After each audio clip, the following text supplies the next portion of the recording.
آداب. وہ پڑھے لکھے لوگ سوشل میڈیا کے اوپر جو یہ کہہ رہے ہیں کہ فروٹ والوں کے خلاف 3 دن کی ہڑتال کی جائے، میرا ان کو سلام، بلکہ ڈبل سلام. کچھ جرنلسٹ نے یہ بھی کہا، اپنے سیاسی انداز میں اس کا تجزیہ کیا کہ اگر یہ سوشل میڈیا کی ہڑتال کامیاب ہو گئی تو پھر پاکستان کو ایم کیو ایم اور پی ٹی آئی سے زیادہ بڑی بڑی ہڑتالوں اور دھرنوں کے لیے تیار ہو جانا چاہیے. ان کو بھی میرا سلام. لیکن میری ان پڑھے لکھے لوگوں سے سوشل میڈیا پہ جو یہ ہڑتال کی باتیں کر رہے ہیں ان سے ایک سوال ہے. آپ ہڑتال اس بات کی کر رہے ہیں کہ جو ہمارا فروٹ والا ہے اس کا دل کتنا چھوٹا ہے کہ اس نے رمضان آتے ہی اپنی قیمتیں بڑھا دیں. میرا سوال آپ سے، آپ کا دل کسی چھچھندری کے دل سے بڑا ہے کیا؟ یار آپ ایک غریب فروٹ والے سے بحث کر رہے ہیں، اس سے کہہ رہے ہیں کہ اپنی قیمتیں کم کر دیں. آپ کو میں سمجھتا ہوں تھوڑی سی شرم آنی چاہیے. آپ بھی اپنا دل بڑا کیجئے. آپ یوں کیجئے کہ اس سے ڈبل فروٹ خریدیے، ڈبل قیمت پہ فروٹ خریدیے، اور جو فروٹ آپ کی ضرورت سے زیادہ ہو وہ غربا میں بانٹ دیجئے.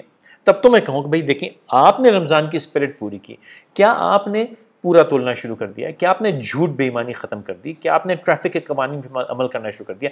کیا آپ نے روزے رمضان کے تمام جو اصول ہیں ان کا پاس رکھا؟ میں نہیں سمجھتا کہ ایسا ہوا، اور اگر ہوا ہو تو آپ کو سلام. لیکن بھائی ایک غریب آدمی جو کہ ایک ٹھیلا گھسیٹتا ہوا آ رہا ہے، آپ 22-23 لاکھ روپے کی گاڑی چلاتے ہوئے آتے ہیں، وہ ایک ٹھیلا گھسیٹتا ہوا آتا ہے، اس سے آپ کہہ رہے ہیں کہ تو نے رمضان میں زیادتی کی. آپ دل بڑا کیجئے. یہ دیکھیے کہ وہ بچا کھچا فروٹ اپنے گھر لے کے جاتا ہے، بہتر فروٹ آپ کو بیچتا ہے. جو شام کو بچ جاتا ہے، جس کے سڑنے کا ڈر ہوتا ہے، وہ تھیلی میں ڈالتا ہے، شاید وہ اپنے گھر جا کے بچوں کو کھلاتا ہے. آپ ایک کام کیجئے نا، اپنے مرضی کا فروٹ اس سے خریدیے، اس کے بعد اتنا ہی فروٹ اس سے خرید کے اس کو دیں کہ بھائی یہ شام کو اپنے گھر بھی بچوں کو جا کے کھلا دینا. تب تو میں کہوں کہ آپ نے بڑے مومن کی طرح دل بڑا کر لیا. ایک غریب آدمی کی چھوٹی سی منافع خوری، اگر وہ منافع خوری ہے، اس پہ آپ کو شکایت ہے، لیکن اپنے چھوٹے دل، چھچندری ہوتی ہے نا، چھچندری چوہے کا چھوٹا فارم، اس کے دل کے برابر آپ کا جو دل ہے اس پہ بھی کبھی سوال کیجئے. ہمارے ہاں یہ شوق ہے دوسروں کو صحیح کرنے کا، دوسروں پہ تنقید کرنے کا، یہ بتانے کا کہ سب غلط ہے. سوچئے وہ فروٹ والا بھی ایک انسان ہے، وہ بھی آپ ہی کی طرح صرف زندہ رہنے کی کوشش کر رہا ہے.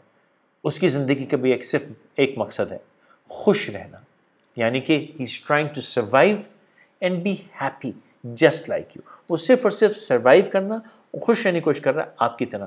اگر آپ واقعی اتنے بڑے چیتے ہیں تو اس کی اس مقصد میں مدد کیجیے. اور ہاں، میرا یوٹیوب کا چینل سبسکرائب کرنا نہ بھولیے گا. جب سبسکرائب کریں گے تو وہاں ایک گھنٹی بنی آئے گی، گھنٹی ضرور کلک کرنی ہے تاکہ آپ کو نوٹیفیکیشنز ملتے رہیں. URL آپ کو یہاں دکھ جائے گا. سوشل میڈیا کے میرے اکاؤنٹس ہیں، ان کو بھی ضرور فالو کیجیے تاکہ آپ سے گپ شپ چلتی رہے. پھر ملاقات ہوگی.